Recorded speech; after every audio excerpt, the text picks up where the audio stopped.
Genetic engineering दवाइयों में क्रांति ला रही है। साइंटिस्ट अब जीनेक्स को बड़ी ही बारीकी से बदल सकते हैं। इससे बीमारियों के इलाज के नए रास्ते खुल रहे हैं, लेकिन साथ ही इससे कई गंभीर नैतिक सवाल भी उठते हैं। एक ऐसा ही सवाल है कि क्या हम जेनेटिक इंजीनियरिंग से एक ऐसी दुनिया बना सकते हैं जहां कोई दिव्यांगता न हो।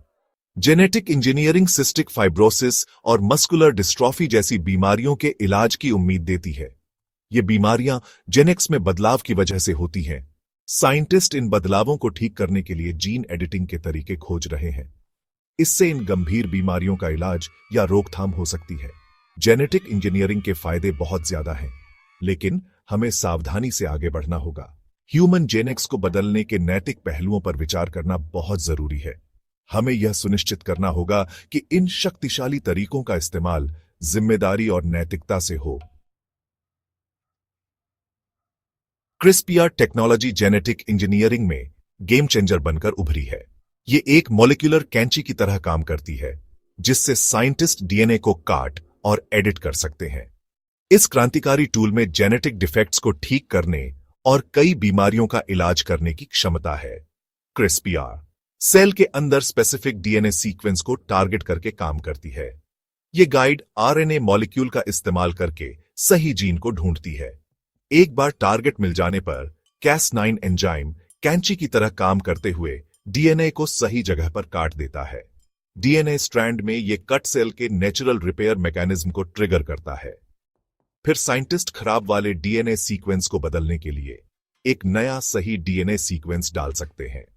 यह प्रोसेस जेनेटिक म्यूटेशन को ठीक करने की अनुमति देता है, मूल रूप से जीवन के कोड को फिर से लिखता है। मेडिसिन में CRISPR के संभावित उपयोग बहुत ज्यादा है, जो उन जेनेटिक बीमारियों के इलाज की उम्मीद देते हैं जिन्हें कभी लाइलाज माना जाता था। ह्यूमन जीनोम को एडिट करने की क्षमता कई गंभीर नैतिक सवाल खड़े करती है। एक चिंता अनपेक्षित परिणामों की संभावना है। एक जीन को बदलने से दूसरे जेनेक्स या शरीर के काम करने के तरीके पर अनदेखे प्रभाव पड़ सकते हैं। इससे नई स्वास्थ्य समस्याएं पैदा हो सकती हैं। एक और नैतिक दुविधा डिजाइनर बेबीज की संभावना है। हो सकता है कि माता-पिता एक दिन अपने बच्चों के गुण, जैसे आंखों का रंग, कद या यहां तक कि बुद्धिमत्ता भी चुन सकें। इससे जेनेटिक एनहांसमेंट और जेनेटिक फायदों के आधार पर एक ऐसे समाज के निर्माण की चिंता पैदा होती है जो अलग-अलग वर्गों में बंटा हो। जेनेटिक इंजीनियरिंग के नैतिक पहलू जटिल हैं और इन पर सावधानीपूर्वक विचार करने की आवश्यकता है। हमें इन शक्तिशाली तकनीकों के इस्तेमाल के लिए स्पष्ट दिशा निर्देश और नियम बनाने होंगे। वैज्ञानिक प्रगति और मानवीय मूल्यों की रक्षा के बीच संतुलन बनाना होगा। दिव्यांगता का सामाजिक मॉडल दिव्यांगता पर एक अलग दृष्टिकोण प्रदान करता है। इसका तर्क है कि दिव्यांगता केवल एक मेडिकल कंडीशन नहीं है, बल्कि एक सामाजिक संरचना भी है। समाज ऐसी बाधाएं पैदा करता है जिससे दिव्यांग लोगों के लिए जीवन में पूरी तरह से भाग लेना मुश्किल हो जाता है। उदाहरण के लिए, एक व्हीलचेयर उपयोगकर्ता चलने में असमर्थता के कारण दिव्यांग नहीं है। वे रैंप, सुलभ परिवहन और अन्य सुविधाओं की कमी के कारण दिव्यांग हैं। इसी तरह एक बहरा व्यक्ति सुनने में असमर्थता के कारण दिव्यांग नहीं है। वे सांकेतिक भाषा के दुभाषियों और अन्य संचार समर्थनों की कमी के कारण दिव्यांग हैं। दिव्यांगता का सामाजिक मॉडल हमें दिव्यांगता की हमारी समझ पर पुनर्विचार करने की चुनौती देता है। यह सामाजिक बाधाओं को दूर करने और सभी के लिए एक अधिक समावेशी समाज बनाने के महत्व पर जोर देता है। भाग 5 दिव्यांग समुदाय की आवाजें, विविध अनुभव और दृष्टिकोण। दिव्यांग समुदाय एक जैसा नहीं है। जेनेटिक इंजीनियरिंग पर दिव्यांग लोगों के अलग-अलग अनुभव और दृष्टिकोण हैं।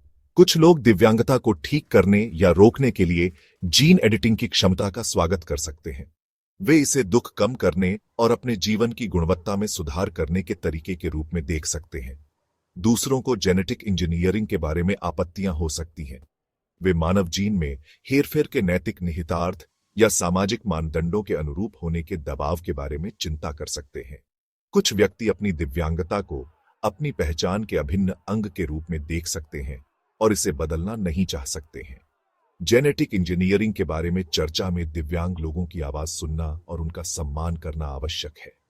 नैतिक दिशा निर्देशों को आकार देने और यह सुनिश्चित करने के लिए कि इन तकनीकों का उपयोग इस तरह से किया जाए जिससे सभी को लाभ हो, उनके दृष्टिकोण महत्वपूर्ण है। भाग 6 अस्तित्व का अधिकार, अंतर को अपनाना। दिव्यांगता के बिना दुनिया की खोज एक मूलभूत प्रश्न उठाती है, क्या दिव्यांग लोगों को अस्तित्व का अधिकार है? कुछ लोगों का तर्क है कि जेनेटिक इंजीनियरिंग के माध्यम से दिव्यांगता को समाप्त करना यूगेनिक्स का एक रूप है, एक खतरनाक विचारधारा जो मानव विकास को नियंत्रित करना चाहती है। दिव्यांग लोग हमारे समाज के मूल्यवान सदस्य हैं। वे अनगिनत तरीकों से हमारे समुदायों में योगदान करते हैं। उनके अनोखे दृष्टिकोण और अनुभव हमारे जीवन को समृद्ध करते हैं। दिव्यांगता को मिटाने से यह विविधता मिट जाएगी और हमारी मानवता कम हो जाएगी। दिव्यांगता को खत्म करने की कोशिश करने के बजाय हमें एक ऐसा समाज बनाने पर ध्यान केंद्रित करना चाहिए जो अंतर को अपनाता हो। हमें सभी व्यक्तियों के योगदान का जश्न मनाना चाहिए, चाहे उनकी क्षमता कुछ भी हो। भाग 7 चिकित्सा हस्तक्षेप से परे एक समावेशी समाज का निर्माण। दिव्यांगता के बिना दुनिया बनाने के लिए केवल चिकित्सा हस्तक्षेप से कहीं अधिक की आवश्यकता है। हमें उन सामाजिक, आर्थिक और पर्यावरणीय कारकों को दूर करने की आवश्यकता है जो दिव्यांगता में योगदान करते हैं। इसमें पहुंच को बढ़ावा देना, भेदभाव का मुकाबला करना और समावेश को बढ़ावा देना शामिल है। हमें ऐसी इमारतों और सार्वजनिक स्थानों को डिजाइन करने की आवश्यकता है जो सभी के लिए सुलभ हों। हमें यह सुनिश्चित करने की आवश्यकता है कि दिव्यांग लोगों को शिक्षा, रोजगार और जीवन के सभी पहलुओं में समान अवसर प्राप्त हों। हमें एक ऐसी संस्कृति बनाने की आवश्यकता है जो विविधता को महत्व दे और उसका सम्मान करे। इन प्रणालीगत मुद्दों को संबोधित करके हम एक ऐसा समाज बना सकते हैं जहां हर किसी के पास अपनी क्षमताओं की परवाह किए बिना फलने फूलने का अवसर हो। यह दिव्यांगता के बिना दुनिया का असली रास्ता है। भाग 8 संतुलन खोजना, भविष्य के लिए नैतिक जेनेटिक इंजीनियरिंग।